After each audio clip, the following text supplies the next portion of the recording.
मेरी ज़ुबानो कलम से किसी का दिल न दुखे, मेरी ज़ुबानो कलम से किसी का दिल न दुखे, किसी को शिकवा न हो ज़ेरे आसमां मुझसे, किसी को शिकवा न हो ज़ेरे आसमां मुझसे।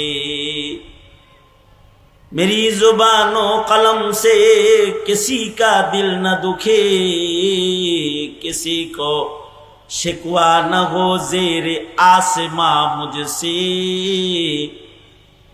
किसी को शिकवा न हो ज़ेरे आसमां मुझसे। মুখ দিয়ে একটা মানুষকে গালি দিলে সে কষ্ট পায়, মুখ দিয়ে একটা মানুষকে উপকার করলে, গুণগান করলে, তাকে সুপথ দেখাইলে সে হেদায়েত পায়। মুসলমানিত্ব নষ্টের বেলায় হাতের চাইতে মুখের আক্রমণ বড়। মুখের কথা আগে কেন? কারণ হাতের আঘাতের চাইতে মুখের আঘাত জঘন্য। হাত দিয়ে যদি কাউরে মারতে হয় তাহলে কাছে যাইতে হয়, মুখ দিয়ে যদি কাউরে মারতে চায় তাহলে দূর থেকেও মারা যায়। হাত দিয়া কবরের মাইয়িতরে কষ্ট দেওয়া যায় না, হাত দিয়া কবরের মাইয়িতের উপকার করা যায় না, কিন্তু মুখ দিয়া কবরের মাইয়িতকেও আঘাত করা যায়, কবরের মাইয়িতরে ইসালে সওয়াব করা যায়। দূরে বসে, বাংলাদেশে বসে আমেরিকায় আঘাত করা যায়। একটা মুখের কথা দিয়া দেশে আগুন লাগানো যায়, আবার মুখের কথার মিষ্টতা দিয়া আগুন ঠান্ডা করা যায়। আমাদের এক বুজুর্গ বলতেন যে একটা মিষ্টি ডায়াবেটিসের রোগীও খায়। একটা মিষ্টি আছে, মিষ্টি খাইলে তো ডায়াবেটিস বাড়ে, ক্ষতিকর, কিন্তু মিষ্টি কথা সকলের জন্য উপকার। মিষ্টি কথা রোগীও খায়, কথার ভেতরে মিষ্টতা আনয়ন করা। ইমাম বুখারী রহমাতুল্লাহি আলাইহি বুখারী শরীফ পুরাটা সহিহ আমাল শিখানোর জন্য সুসজ্জিত করে আবওয়াব সাজায়া শেষ বাব আনলেন মুখের কথার বাব। যে বনি আদমের আমল যেমন মিজানের পালায় ওজন হবে, বনি আদমের মুখের কথাও মিজানের পালায় ওজন হবে। এই হইল তারজামাতুল বাব। সেখানে মুমিনকে ইমাম বুখারী রাহমাতুল্লাহি আলাইহি আল্লাহর রাসূলের দামি হাদিসের দ্বারা দামি শব্দ শিখাইয়া দিলেন।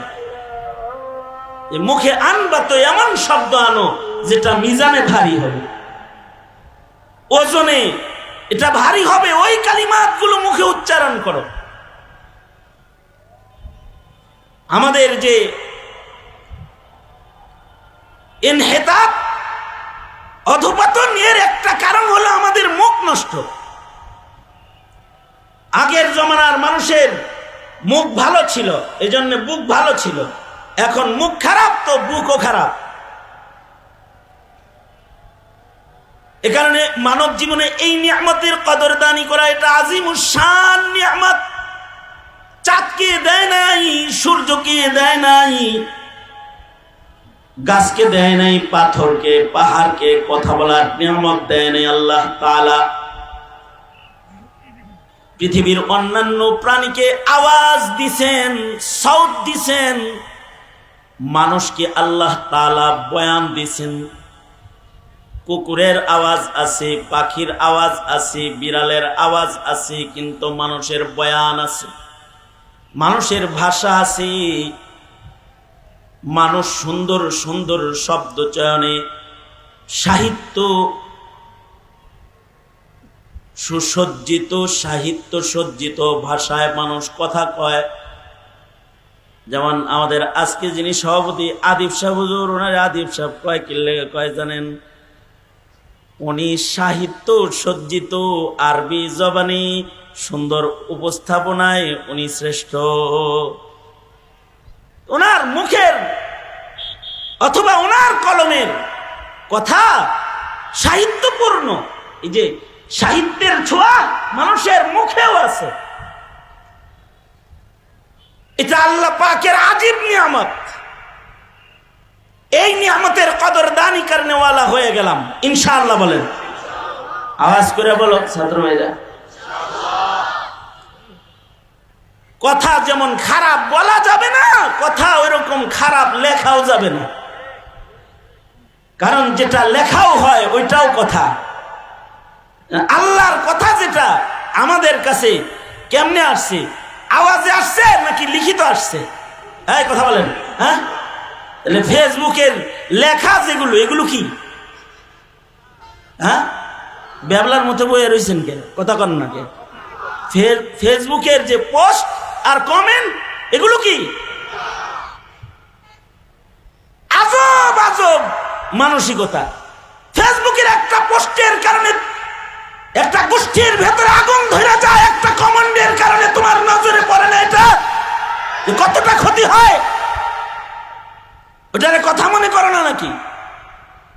এটাও বাজে কমেন্ট, বাজে পোস্ট, বাজে লিখনির থেকে নিজেকে বাঁচায় রাখা।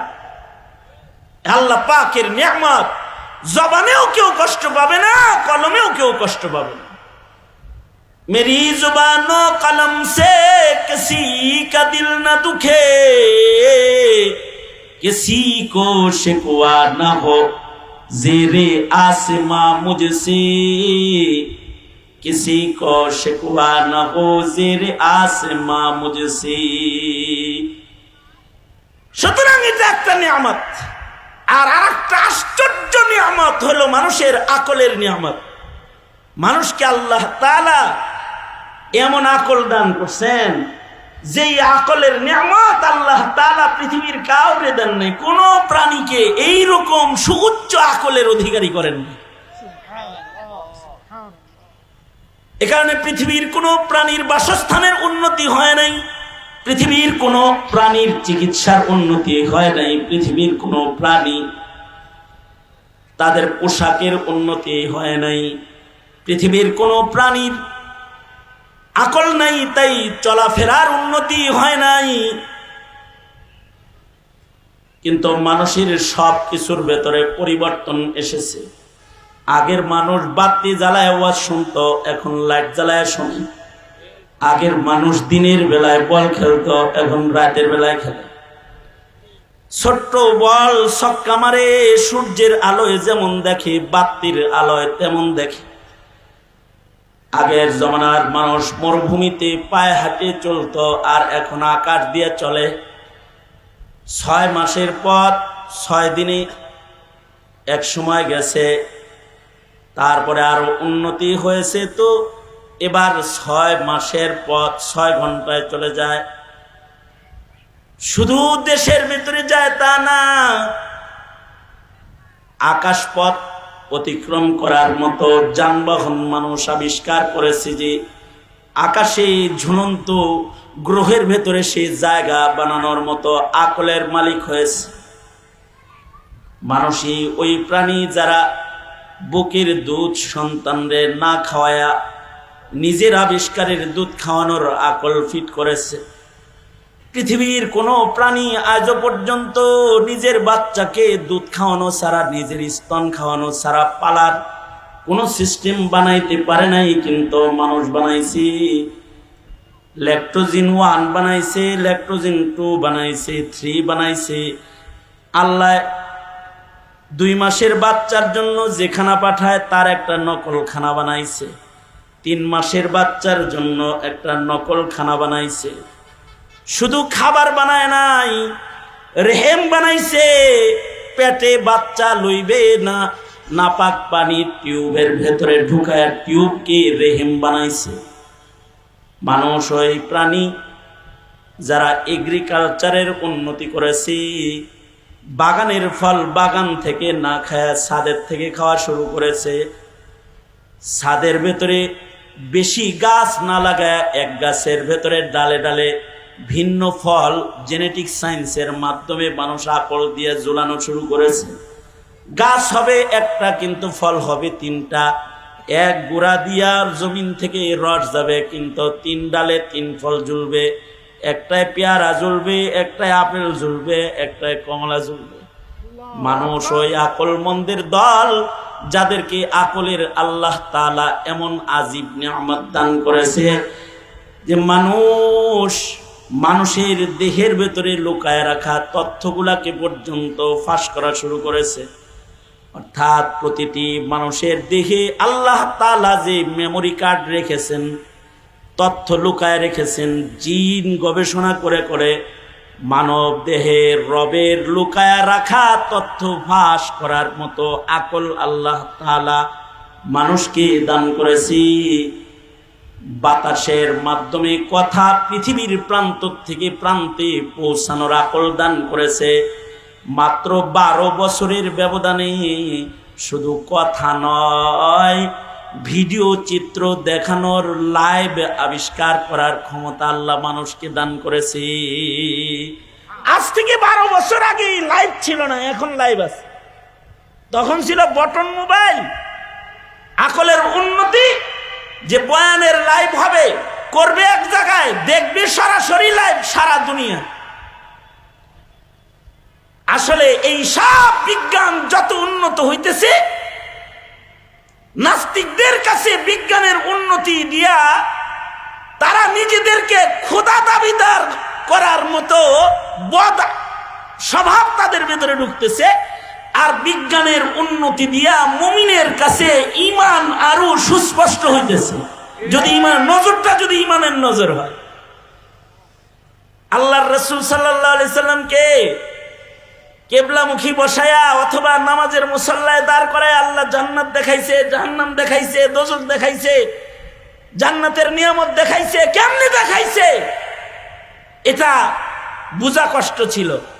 এই যুগের লাইভ দেখা এখন আর মুহাদ্দিসের তাশরীর দরকার নাই, এমনিই বুঝে আসে যে মানুষের আকল দিয়া যদি লাইভ দেখান যায়, তাহলে রবের কুদরত দিয়া বুঝি জান্নাতের লাইভ হাবিবুল্লাহ কি দেখানো যায় না?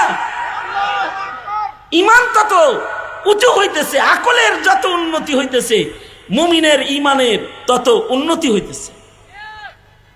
তবে সুউচ্চ এক আকল আল্লাহ মানুষকে দান করেছে। এই আকল আল্লাহ কেন দিছেন? রব চিনার জন্য দিছেন। বারবার কোরআনে বলেছেন, তোমরা ফিকির করো, চিন্তা করো, ভাবো, আকল দিয়ে ভাবো, তোমার স্রষ্টাকে চেনার চেষ্টা করো। আকল দিয়েছেন রব চেনার জন্য। কিন্তু আজব দুনিয়া আকল দিয়া দুনিয়ার সব চিনে মাটির নিচের খনিকে বের করে আনা জানে, সাগরের নিচের ঝিনুকের ভেতরের মুক্তাকে বের করে আনা জানে।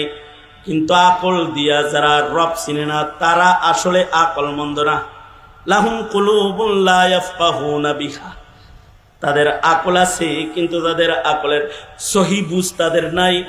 আল্লাহ তাদেরকে কাল আনআম বলেছে, বরঞ্চ বালহুম আদল বলে আল্লাহ গালি দিয়েছে। কিন্তু যারা আকলের দ্বারায় রব বের করে, আল্লাহ তাআলা তাদের প্রশংসা করেছে। আকলের নিয়ামত দিয়ে যারা আল্লাহ খুঁজে, তাদের প্রশংসা করেছে, তাদের গুণগান করেছে। কারণ আকলের নিয়ামত তো আল্লাহ তাআলা ভোগ বিলাসী জিন্দেগি বরণের জন্য দেন নাই, স্রষ্টাকে বের করার জন্য। যেমন ইব্রাহিম তার আকল দিয়া স্রষ্টা বের করে। সূর্য দেখে কয় এটা ডুবে যায়, এটা প্রভু না। চন্দ্র দেখে কয় এটা ডুবে যায়, এটা প্রভু না। তবে প্রভুকে, প্রভু হইলে যিনি এগুলো সব চালায়, সে তাকে হয়তো আমি ভাবতেছি একজন আছে কিন্তু দেখতেছি না, কিন্তু যেহেতু উঠে ডুবে, উদয় হয় অস্ত হয়, কেউ তো এটা করে, আকলে তো বোঝা যায়। যদিও তাকে না দেখা যায়, তারপরেও দিলের ভেতরে তাকে মানা যায়, তিনি হলেন আল্লাহ। আকল দিয়ে বোঝার চেষ্টা করতেছে।